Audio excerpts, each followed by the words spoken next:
हरे कृष्णा। तो हरे कृष्णा हर्षा जी। और उम्मीद है हुँ, आपका नया साल का आपके यहाँ तो उस दिन काफ़ी सेलिब्रेशन हुआ था, आपका घर-वर तो भरा हुआ था।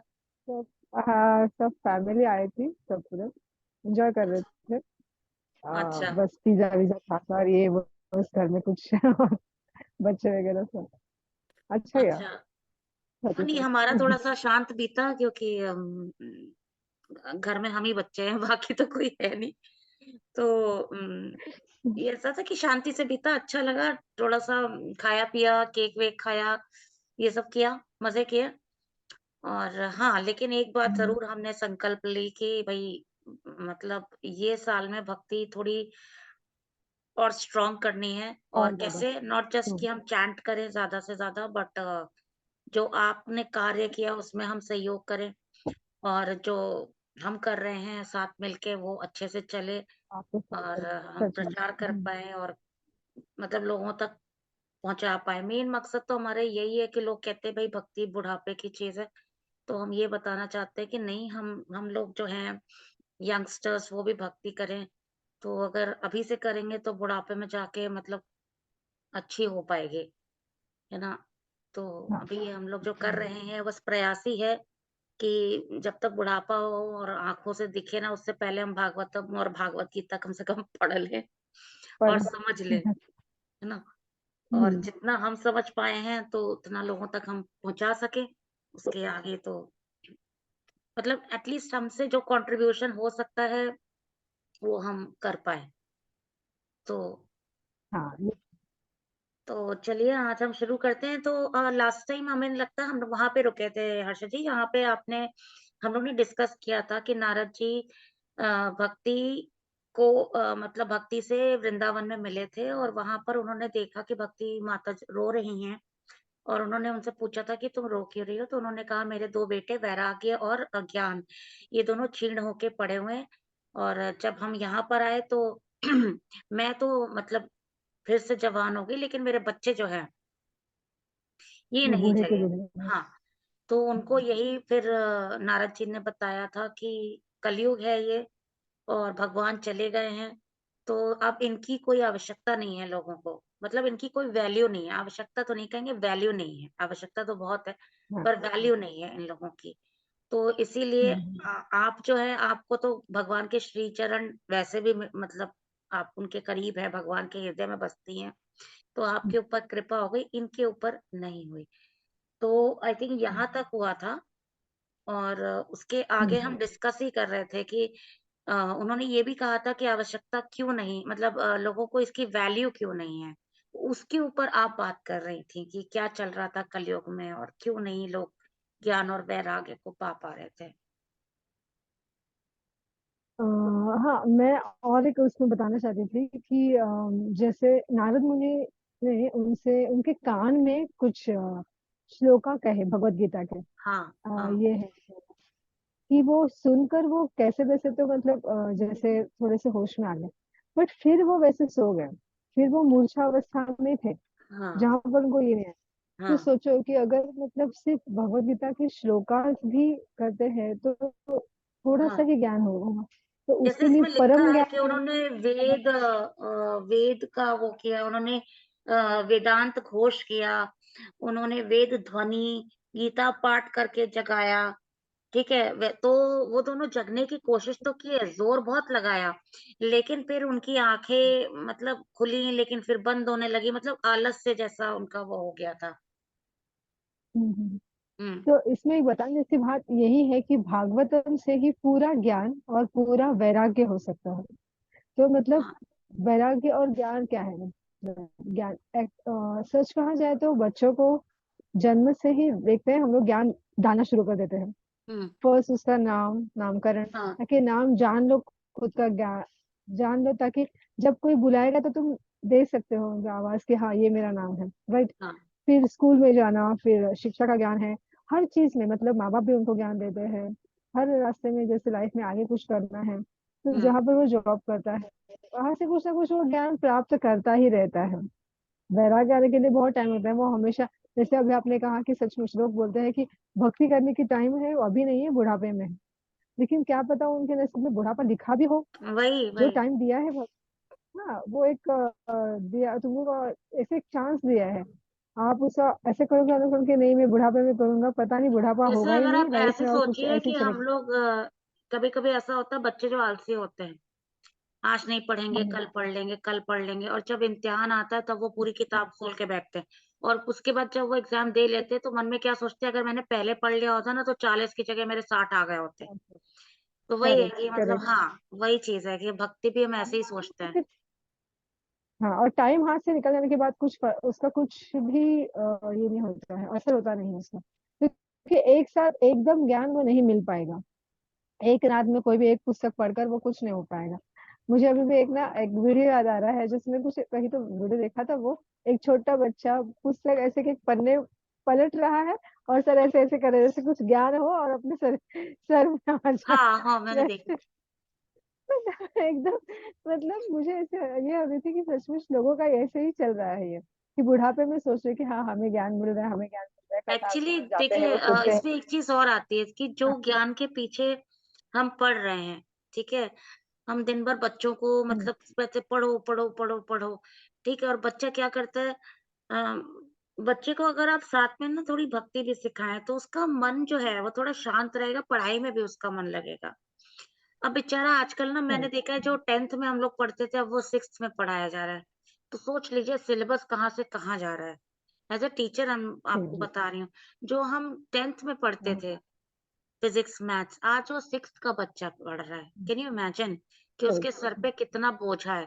अब उस बच्चे को आप दिन भर बोलिए पढ़ते रहो, किताब खोलो, पढ़ते रहो, किताब खोलो, उसका डायवर्जन कहाँ है? या तो वो अपने मनोरंजन के लिए फिर जाके वीडियो गेम खेले, वो भी उसके लिए स्ट्रेसफुल ही है, उसकी आँख को स्ट्रेस पड़ रहा है, उसके दिमाग पे पड़ रहा है। बाहर जाके खेलना, ठीक है, अभी बच्चों के पास खेलने के लिए जगह ही नहीं बची है, लोगों ने मकान बनाने शुरू कर दिए हैं, पार्क बहुत कम बच्चे हैं, सड़क पे खेल नहीं सकते, एक्सीडेंट का इतना डर होता है, तो क्या करे बच्चा? तो मुझे लगता है आपको फिर उसे ना भक्ति की तरफ डालना चाहिए कि वो इंसान डिप्रेशन में जाने से बचे, उसको स्ट्रेस हैंडल करना करेक्ट। है ना? वो बेचारा पढ़ाई का स्ट्रेस, इन सब का स्ट्रेस वो हैंडल कर पाए कि चैंटिंग करो तो तुम्हारा दिमाग थोड़ा रिलैक्स हो जाएगा। तो ये बहुत ज़रूरी है। तो इसी में आगे वो जब कहते हैं ना कि फिर नारद जी भी थोड़े से परेशान हो जाते हैं। वो सोचते हैं कि भाई मेरे इतना करने के बाद भी ये ऐसी हालत में है। मतलब क्यों नहीं जग रहे हैं? मैं ऐसा क्या नहीं कर रहा हूँ कि नहीं हो पा रहा है? मैंने तो आश्वासन दिया था कि मैं इनको जगा दूँगा, पर ये क्यों नहीं हो रहा है? तो तभी आकाशवाणी होती है। और आकाशवाणी होती है उसमें वो उनसे कहते हैं कि नारद जी आप ऐसे ही कुछ महापुरुष शिरोमणि से मिलेंगे, जो आपके इस कार्य में आपकी मतलब मदद करेंगे और आपको वो करेक्ट। मतलब रास्ता बताएँगे कि कैसे ये लोग जग जाएँगे। तो फिर वो ना घूमना शुरू करते हैं, फिर वो एक ऋषि से दूसरे ऋषि के पास जाते हैं, पूछते हैं। तो कुछ ऋषि तो कुछ बोलते ही नहीं है क्योंकि जब उन्हें ये पता चलता है कि भाई गीता पाठ के बाद भी और वेद घोष के बाद भी अगर ये लोग नहीं उठ रहे, तो हमारा ऐसा करने से क्या उठ जाएँगे, राइट? और दूसरे ऋषि भी ये भी सोचते हैं कि अब इस बात में हम क्या जवाब दें? कि भाई वैराग्य और ज्ञान अगर छीण पड़ चुके हैं तो हमारे ऐसा करने से क्या हो जाएगा? क्योंकि वैराग्य और ज्ञान तो भगवान की ही देन है, तो उनको हम कैसे जगा सकते हैं? तो ये करते, करते, करते, करते फिर नारद जी पहुँचते हैं जहाँ पे सनकादिक ऋषि और बाकी ऋषि बैठे होते हैं। और वहाँ पे फिर वो उनसे कहते हैं कि भाई अब आप ही बताइए कि मैं क्या कर सकता हूँ इसमें? और ये क्यों नहीं जग रहे हैं? वेद-वेद करने के बाद भी ये क्यों नहीं जग रहे हैं? तो एक चीज़ हाँ, इससे पहले हम लोग ने डिस्कस नहीं की कि जो भक्ति है, उसको नारद जी कहते हैं कि देखो कलयुग क्या है कि इसमें से सारे सार चले गए हैं। क्योंकि भक्ति उनसे कहती है कि कलयुग अगर इतना ही बुरा था, तो परीक्षित महाराज ने उसको मार क्यों नहीं दिया? है ना? करेक्ट। उसको छोड़ा क्यों? तो हम्म, नारद जी ने कहा कि देखो उसको इसलिए छोड़ा क्योंकि कलयुग में एक अच्छी चीज़ है। क्या? कि द्वापर में आप यज्ञ-वज्ञ करके मतलब करते थे। अब कलयुग में सिर्फ नाम से, हरि नाम से, भक्ति से ही आप भगवान को पा लेंगे और अगर किसी इंसान में भगवान की भक्ति जग रही है, तो कितना भी पापी होगा, वो बेखटक भगवान के धाम में पहुँच जाएगा। इसीलिए परीक्षित भगवान ने और दूसरी चीज़ क्यों छोड़ा परीक्षित भगवान ने ब परीक्षित जी ने उसको कि पहले तो वो दीनहीन वाली दशा में आके उनके शरण में आ गया। अब कोई हुँ। आपकी शरण में आया है तो आप उसे मार नहीं सकते। और हाँ, दूसरी क्षत्रिय चीज़ धर्म है। हाँ, और दूसरी चीज़ कि कलयुग की ये एक बहुत अच्छी बात है कि इसमें हमें भगवान ने इतनी छूट दे रखी है कि आप सिर्फ़ तुम मेरा नाम ही लो और मेरे नाम से ही तुम्हारा कल्याण हो जाएगा। तो हुँ। यहाँ पे एक बहुत अच्छी चीज़ उन्होंने बताई कि क्या-क्या चीज़ें उम, चली जा रही हैं, ठीक है? उन्होंने बताया कि जैसे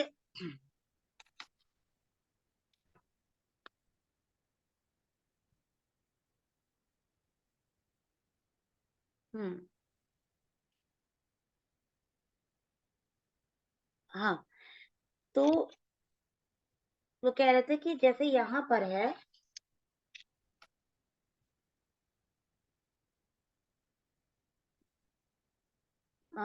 ये मुक्ति वैराग्य, मुक्ति तक तो आपने बता दिया था कि मुक्ति क्यों चली गई थी वापस, ठीक है? क्योंकि वो उनके हुँ, ऊपर पाखंड रोग उनको पकड़ लिया था, ठीक है? मुक्ति दासी बन के हाँ। आई थीं भक्ति के साथ लेकिन उन्हें पाखंड रोग पकड़ लिया था। पाखंड रोग कैसे पकड़ लिया? क्योंकि जैसे कि इन्होंने यहाँ पे बताया था कि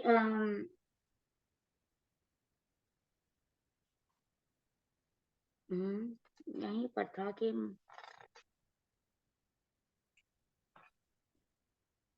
कलयुग में वैसे भी लोग पाखंड करेंगे, हाँ, भक्ति के पाखंड नाम पर ही करेंगे करेंगे वो।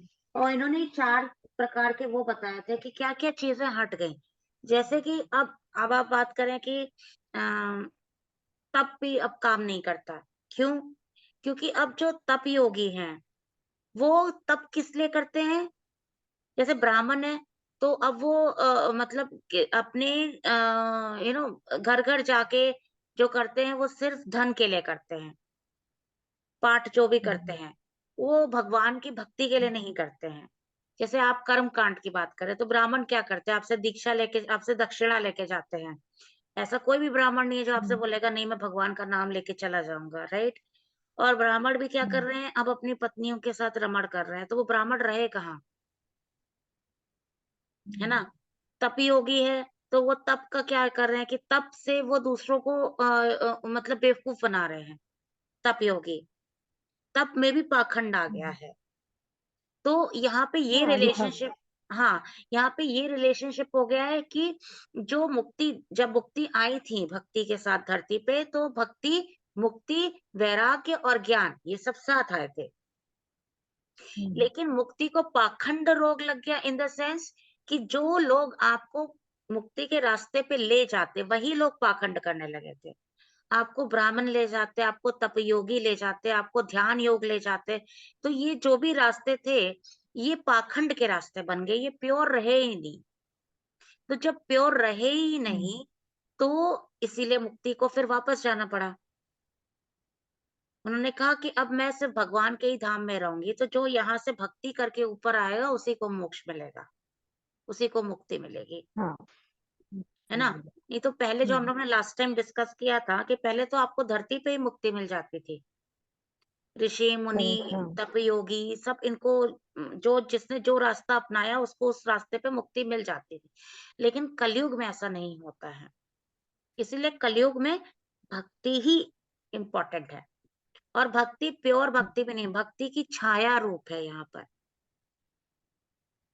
समझ लीजिए हुँ, छाया रूप है भक्ति का। भक्ति तो खुद अपने आप में है ही नहीं यहाँ पर। तो फिर आकाशवाणी को सुन के फिर वो सनकादिक इन ऋषि मुनियों के पास पहुँचे और उन्होंने पूछा कि जो यहाँ पे जो गुप्त चीज़ बताई गई है आकाशवाणी में, आकाशवाणी ने बस इतना बोला कि आपको कोई ऋषि महान ऋषि आपको रास्ता बताएँगे, लेकिन वो रास्ता क्या है, वो उस आकाशवाणी ने नहीं बताया। बताइए। तो अब आप उसके ऊपर थोड़ा प्रकाश डालिए कि वो क्या बताना चाह रहे थे सनकादिक ऋषि उनको फिर? क्योंकि भागवतम जो है ना, ये सार है, पूरे हुँ, वेदों का सार। और जी। सब मतलब जैसे व्यास मुनि जी ने जो सारे पुराण लिखे, जो 18 पुराण है वो लिखे, 17 पुराण हो चुके थे, लेकिन वो फिर भी ऐसे थे कि उनको खुशी नहीं थी और संतुष्टि भी नहीं थी उनको, कि मुझे कुछ और लिखना बाकी है, और लिखना बाकी है। तो उन्होंने जैसे पूछना मतलब किया कि नारद मुनि से कि मुझे ऐसा क्यों लग रहा है कि मेरे मन को संतुष्टि नहीं लग रही है, तो मैं हम्म। क्या करूं। तो फिर उन्होंने कहा कि आपने सभी सभी देवताओं का आपने तो लिखा है उनकी स्तुति, लेकिन कृष्ण की स्तुति आपने नहीं लिखी है, विष्णु की स्तुति आपने नहीं लिखी है। जब आप वो करोगे तो आपको ना एकदम संतुष्टि मिल जाएगी। जैसे मैंने कहा था कि पेड़ की जड़ में अगर पानी डालते हैं तो पेड़ हरा भरा रहता है, तो वैसे ही अगर आप उनका उनके बारे में उनकी स्तुति लिखोगे तो फिर आपको संतुष्टि मिल जाएगी। तो ये जो कथा का सार है वो कैसे है, आम का जो बिना गुठली का जो रस है, और वो भी पका हुआ आम, उन्होंने बताया है भागवतम में। जो आम का जो जूस है, रस है, वो प्योर और वो भी पका हुआ वैसा रस का वो सार है भागवतम। और वो सुनने के बाद ही व्यास मुनि को बहुत संतुष्टि प्राप्त हुई थी। हम्म। तो ये सार जब भी कोई मतलब ग्रहण करेगा तो उसको संतुष्टि तो मिलेगी ही मिलेगी, ज्ञान वैराग्य भी मिलेगा। इसीलिए और फिर भक्ति देवी ने जब भी ऐसे सुना कि मतलब कथा होने वाली है, या इसमें सनकादिक जब बोल रहे थे कि नारद मुनि को कि आप उनको बोलो कि भागवत कथा करने के लिए सप्ताह, भागवत सप्ताह करने के लिए बोलो, तो उनसे वो दोनों भी जग पड़ेंगे। तब उन्होंने उनको ही रिक्वेस्ट की थी, विनती की थी कि आप ही कहिए फिर कथा। और फिर इस तरह से जब भी भक्ति देवी वहां पर आई और उनको सभी वहां पर ऋषि मुनि आए, आप सुनोगे कि 88,000 ऋषि मुनि थे वहां पर उस वक्त, सिर्फ सुनकर आए थे कि कथा वहां पर होने वाली है, सुनने के लिए। ये कथा 3 जगह पे हुई थी, एक नैमिषारण्य में हुई थी, एक गंगा किनारे में हुई थी, है ना, और एक हम्म। सनकादिक ने जो कहा था वो। तो जिन्होंने मतलब कहा, और एक तो जो शौनक आदि ऋषि है, उन्होंने सुखदेव गोस्वामी से सुनकर फिर बाद में नैमिषारण्य में कहा था, जैसे कि वैसे ये स्तुति। तो भक्ति हाँ, देवी तो ने वहां पर बहुत ही अच्छे। हाँ, हाँ बताएं, आप वही बताएं। चीज यहाँ पर जैसे उन्होंने कहा कि वो जब इन्होंने ऋषि जी से पूछा कि भाई मैंने ऐसा क्या नहीं किया है जिसकी वजह से ये नहीं जग रहा है, मैंने तो इनको मतलब वेद पुराण सब सुना दिए। तो इन्होंने बोला यहाँ पर कि नारद जी, द्रव्य यज्ञ, तपो यज्ञ, योग यज्ञ और स्वाध्याय रूप ज्ञान यज्ञ, ये सब तो स्वर्ग आदि प्राप्ति कराने वाले कर्म ही हैं और संकेत करते हैं। पंडितों ने ज्ञान ज्ञान यज्ञ को ही सत्कर्म, मुक्तिदायक कर्म का सूचक माना है। वह श्रीमद् भागवत का पारायण है, जिसका गान शुकादि महानुभावों ने किया है। उसके शब्द सुनने से ही भक्ति, ज्ञान और वैराग्य को बड़ा बल मिलेगा। इसका ज्ञान वैराग्य कष्ट मिट जाएगा और भक्ति को आनंद मिलेगा। तो यहाँ पर फिर वो कहते हैं नारद जी कि मैंने तो इनके में नहीं, फिर आगे कहते हैं, सिंह की गर्जना सुन जैसे भेड़िया भाग जाते हैं, उसी प्रकार श्रीमद् भागवत की ध्वनि से कलयुग के सारे दोष नष्ट हो जाएंगे। तब प्रेम रस प्रवाहित हम्म, करने वाली भक्ति, ज्ञान और वैराग्य को साथ लेकर प्रत्येक घर और व्यक्ति के हृदय में क्रीड़ा करेगी।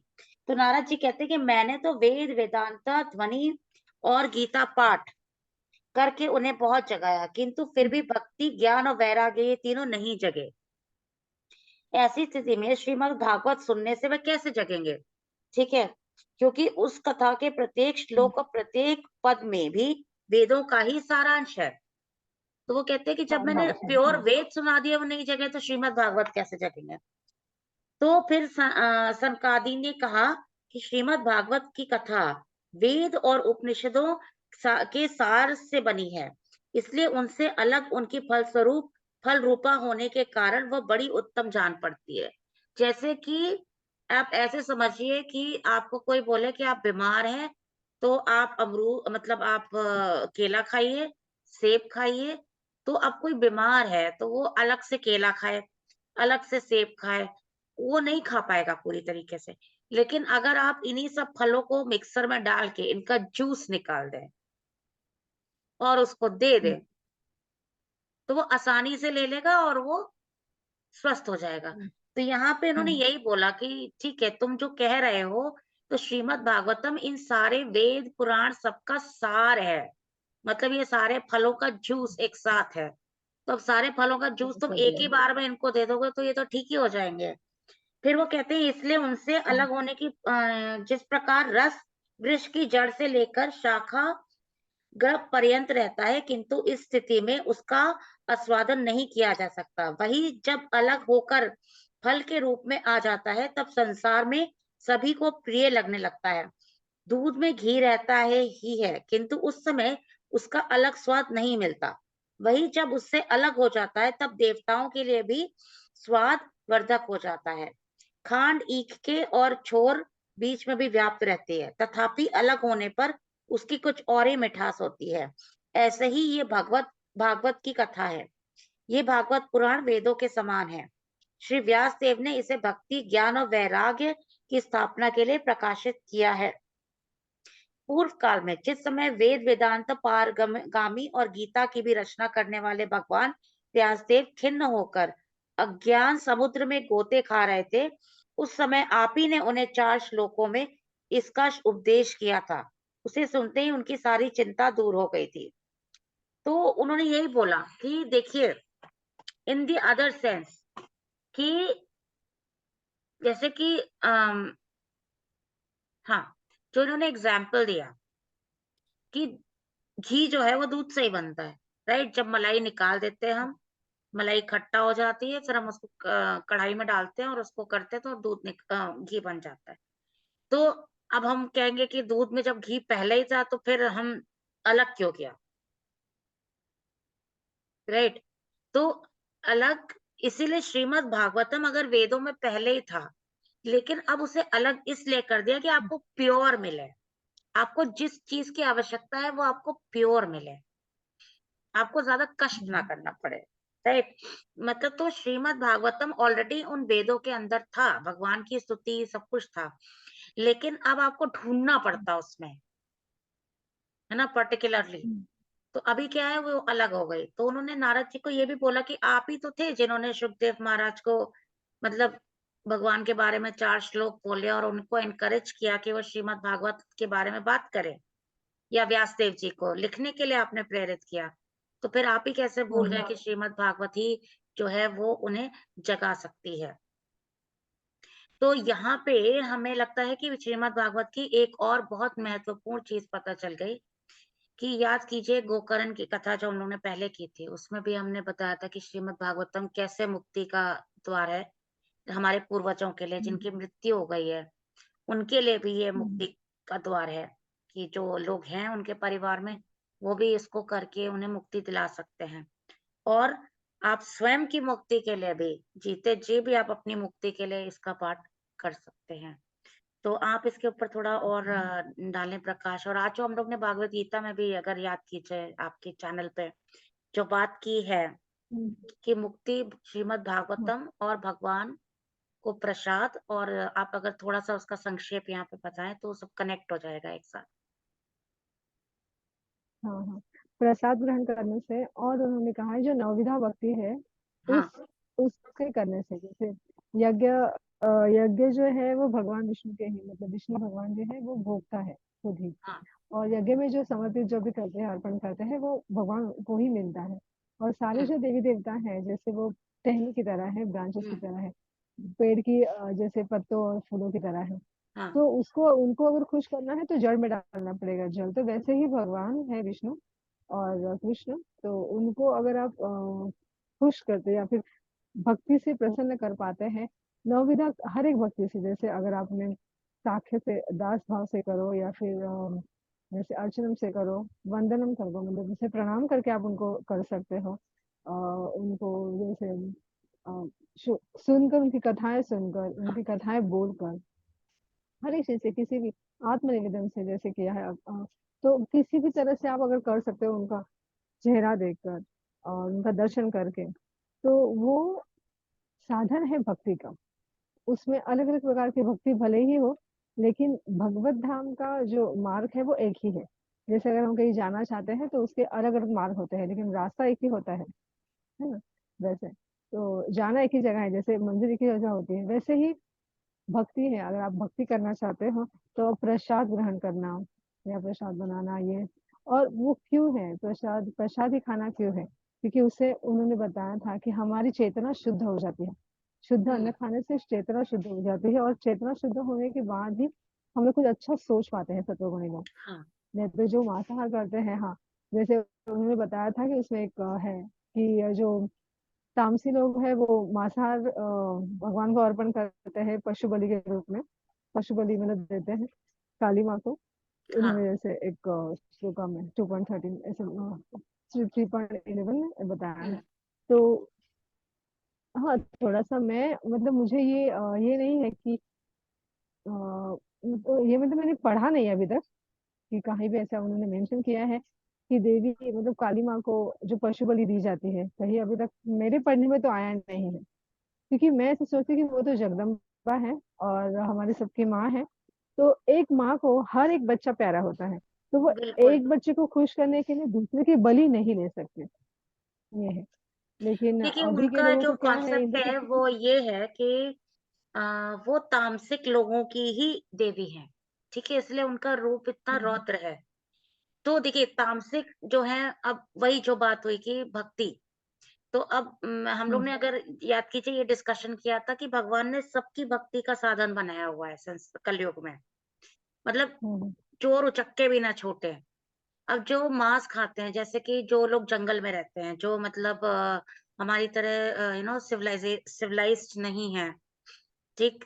तो हम्म, अब इस केस में क्या हुआ कि वो अगर काली माँ की पूजा करते हैं, काली माँ तो तामसिक तामसिक लोगों को भी भक्ति करेंगे तो धीरे-धीरे उनका मन शुद्ध हो जाएगा, ठीक? तो काली माँ को जो बलि चढ़ती है, वो इसलिए चढ़ती है कि वो रक्त, जैसे उन्होंने जब चाट लिया था राक्षसों का रक्त और ये सब कुछ, तो उस हम्म, वक़्त उनकी भी वो तामसिक ही रूप है उनका, फाइन। तो हाँ, इसीलिए उसके लिए था कि बलि, लेकिन अब लोगों ने उसको गलत सेंस में ले लिया, फाइन, उसको गलत लेकिन सेंस में उनका ले जो लिया। हाँ, हाँ, लेकिन मुझे एक बात बतानी है यहाँ पर, जो चाटना था जैसे उन्होंने उनका उनका खून हुँ, चाटा गया था, वो ऐसे था कि वो जिस जिसको मार रही थी, उनके खून जैसे ही नीचे गिरते थे तो वो अलग असुर वो बनते थे। दुर्गा माँ की बात उसमें कर से रही हैं आप।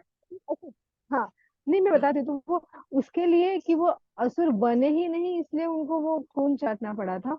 अदरवाइज कहीं भी नहीं, ऐसे नहीं है उसमें कि हाँ, ये मैं देवी ने मानती हूँ, लेकिन वो देवी का जो काली रूप है, वो बेसिक तामसिक लोगों के हाँ, लिए ही है। तो जो लोग वामपंथ, मतलब जो वामपंथ पे चलते हैं, मतलब लेफ्ट हैंडेड भक्ति 2 प्रकार की है कलयुग में।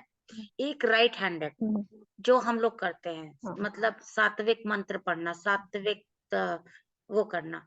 एक है आपकी हर एक चीज के लिए, लेफ्ट, वाम वाम मतलब लेफ्ट, तो लेफ्ट जो साइड है वो लेफ्ट पाथ जो है वो तांत्रिकों का है, ठीक है? वो हम्म, तामसिक लोग, हाँ, जिनकी तामसिक प्रवृत्ति है, वो वाला फॉलो करते हैं, तांत्रिक, हम्म, जिसमें कि आप ये बलि-वलि चढ़ाते हैं। लेकिन इसमें भी एक चीज़ बहुत क्लैरिटी के साथ दिया गया है कि तामसिक, मैंने जो पढ़ा है तंत्र का, उसमें उसमें ये कहीं भी नहीं दिया गया है कि आप बलि ज़बरदस्ती चढ़ाइए, ठीक है? उसमें भी मंत्र साधनाएँ हैं कि आप श्मशान में बैठ के करिए, यहाँ करिए, वहाँ करिए, वैसी हैं, जो थोड़ी-सी मतलब हम्म। नॉर्मल इंसान के लिए नहीं है। वो सिद्धि लेकिन प्राप्त उस करने के लिए। हाँ, उसमें कहीं भी ऐसा नहीं दिया गया है कि जो लोग कहते हैं ना घोड़े ये खा लेते हैं, कुछ भी खा लेते हैं, ये हम्म, सिर्फ मिथ्या है। और अघोड़ी इस पूरे भारतवर्ष में गिन के, करोड़ों की हम्म, उसमें गिन के सिर्फ 100 है, प्योर अघोड़ी। जो बाकी आप देखते हैं ना, वो अघोड़ी नहीं है, वो नागा साधु हैं। ओके, दे आर नॉट अघोड़ीज़। अच्छा, अघोड़ीज़ तो अपने आप को कभी सामने लाते ही नहीं है। क्योंकि उनकी वो तंत्र विद्या इतनी स्ट्रांग होती है कि वो उनके अंदर सारी शक्तियाँ हैं, सिद्धियाँ, कि वो यहाँ से गायब होके वहाँ चले जाएँ, यहाँ से उड़ के वहाँ पहुँच जाएँ, ये उनकी हैं। तो वो कभी भी आप सामने आएँगे ही नहीं, गिन के 100 हैं, ठीक है? और ये वो लोग हैं जो शमशान या इन सब जगहों पर मतलब तंत्र विद्या का इस्तेमाल करते हैं। लेकिन अगर आप इनकी भी पढ़िए, अगर एक सही अघोरी की चीज़ पढ़िए, तो इनकी भक्ति में भी कहीं पर भी ये सिर्फ फैलाई गई बातें हैं कि ये ज़िंदा मतलब लाश को जाके खा लेते हैं, कुछ भी कर लेते हैं, ऐसा कुछ नहीं है, ऐसा कुछ भी नहीं है।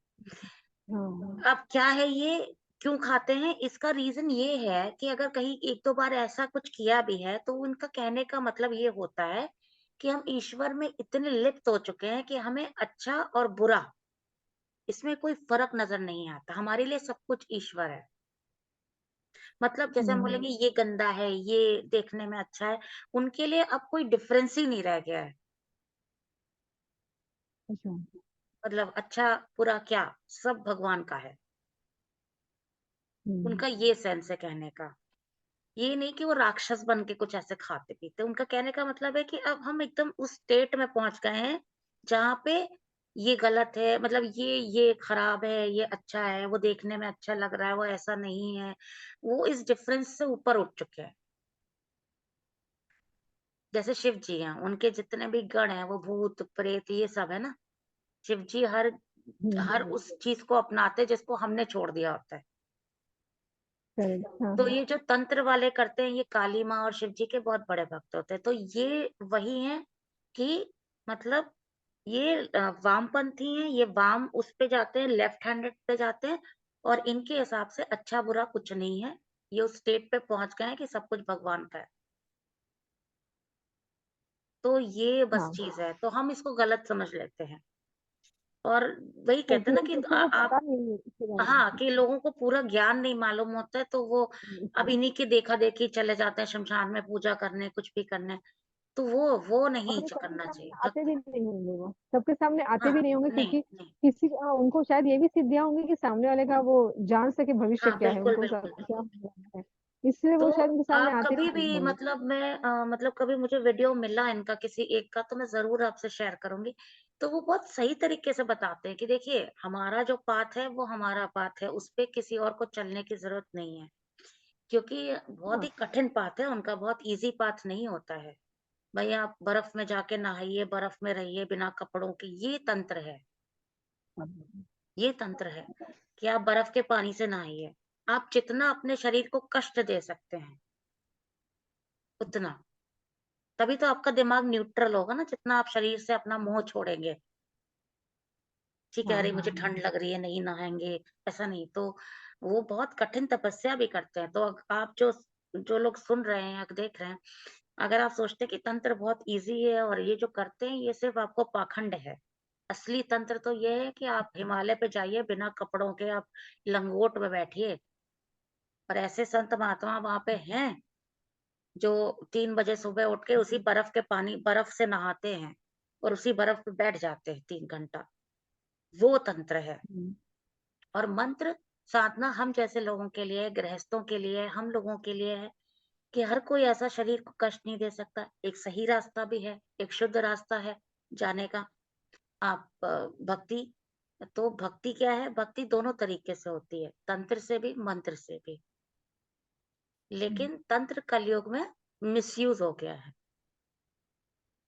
तो श्रीला प्रभुपाद ने इसीलिए आपको मंत्र की साधना बताई कि आप मंत्र से करिए, हुँ, शुद्ध होगा। आप गृहस्थ हैं, आपको घर में आप सब कुछ करते हुए भी आप आराम से मंत्र कर सकते हैं और ये शुद्ध तरीका है। विष्णु जी की भी तंत्र से पूजा होती है, ठीक है? जो तांत्रिक होते हैं, ऐसा नहीं कि वो सिर्फ़ शिव की करते हैं। इवन श्री हरि की हुँ, भी तंत्र से पूजा होती है, वो करते हैं, लेकिन वो रास्ता ही अलग है। वो कष्टमय रास्ता है, वो हर इंसान के लिए नहीं है। तो भक्ति, हमें दोनों ही पाथ को ना रिस्पेक्ट करना चाहिए और हाँ, दोनों में ही आपको आधा ज्ञान लेके नहीं बैठना चाहिए, आपको पूरा ज्ञान होना चाहिए कि दोनों क्या हैं। तो वही हम कहते हैं कि बात वहीं से शुरू हुई कि काली माँ को या ये क्यों करते हैं? क्योंकि भगवान ने कहा आपकी जैसे हुँ, प्रवृत्ति है वैसे भक्ति कीजिए। आपको लगता है आप शरीर को कष्ट दे के कर सकते हैं तो करिए आप तंत्र विद्या से। आपको लगता है नहीं भाई मैं बहुत कोमल हृदय का हूँ, मुझसे ऐसा नहीं हो सकता तो आप मंत्र से करिए। फिर आप ये हुँ, श्रीमद् भागवतम पढ़िए, आप ये करिए, आप ऐसे करिए, ये ज़्यादा नॉर्मल तरीका है करने का। तो भक्ति हुँ। तो वही आज हम लोग ने जो डिस्कस किया बहुत ही अच्छी चीज़ थी। तो आप सार बता दीजिए आज हम लोग ने जो-जो किया उसका संक्षेप में सार बताइए, फिर हम अगली बार की अध्याय से आगे बढ़ेंगे फिर। नहीं, आज हम लोगों ने ये जाना है कि भक्ति देवी ने कैसे नारद मुनि से बात की और उनसे जानने की कोशिश की कि उनके जो बच्चे हैं वैराग्य और ज्ञान उनको उठा सके। नारद मुनि जी ने क्या प्रयास किया उनको उठाने के लिए, हाँ, फिर सनकादिक ने उनको क्या कहा और कैसे कहा, जैसे वेदांत घोष और वेदों का सार सब कुछ उनको बताने के बाद, वेद बताने के बाद और भगवद्गीता के श्लोक बताने के बाद भी उनको जब वो उठे नहीं, उसके बाद फिर कैसे हुआ क्या, और क्या जानने की कोशिश, मतलब भक्ति देवी क्या जानने की कोशिश कर रही है कि किस तरह से वो उनके बच्चे उठ सके। और ये जो हमारा कलयुग है, और कलयुग में हमें जो मंत्र की दी है, मतलब दीक्षा जो मिलती है, तो हम कैसे प्रयास करें कि भगवत धाम जाने का, और किस तरह से भक्ति से जो नविदा भक्ति दी है, किस तरह से हम प्रयास करते करते अपनी भक्ति को स्ट्रॉन्ग करें, ये बताया गया है। बिल्कुल। क्योंकि मुक्ति तो हमें यहाँ मिलने वाली है नहीं, नहीं, कि वो बिल्कुल नहीं। वैकुंठ धाम में पहले से चली गई है, क्योंकि वो पाखंड से तो वो एकदम ये हो गई है, क्योंकि जब कलयुग ही इतना शुरू हुआ वैसे, तो और आपने ये सही बताया कि जो तंत्र विद्या है वो बहुत ही डिफिकल्ट है। यहाँ पर लोगों को मंत्र विद्या भी डिफिकल्ट लगती है, क्योंकि सुबह सुबह 3:30 बजे उठकर जप करना वो भी बहुत डिफिकल्ट होता है, कि चलो आज उठे कल नहीं उठे, कल परसों उठे आज नहीं उठेंगे, कल करना है, आज का करना कल करना है, तो हो जाता है। तो तंत्र के लिए तो ये, और फिर जो हम लोगों ने बात की पशु बलि की, तामसी हुँ, लोगों की जो हुँ, मंत्र और मंत्र विद्याएं हैं, वो सब आगे हम लोग ये जानेंगे कि कैसे भक्ति देवी को और उनके बच्चे कैसे उठे, और ये हाँ, कथा कहाँ कहाँ हुई, और उसका हुँ, क्या, मतलब क्या है उस कथा में, बिल्कुल, भागवतम में किसके बारे में बताया गया है वो, जबकि वो बिल्कुल। सारे वेदांत का सार, जैसे सारे पुराणों का सार है, किस तरह से ये बना, किस तरह से व्यास मुनि को संतुष्टि प्राप्त हुई, ये हम लोग सब आगे चलकर देखेंगे। चलिए, ब ठीक है। ठीक है। थैंक यू सो मच, हमारा समय खत्म हो रहा है, तो अब हम अगले शनिवार आपसे मिलते हैं। हरे कृष्ण। जल्दी जल्दी। हरे कृष्ण।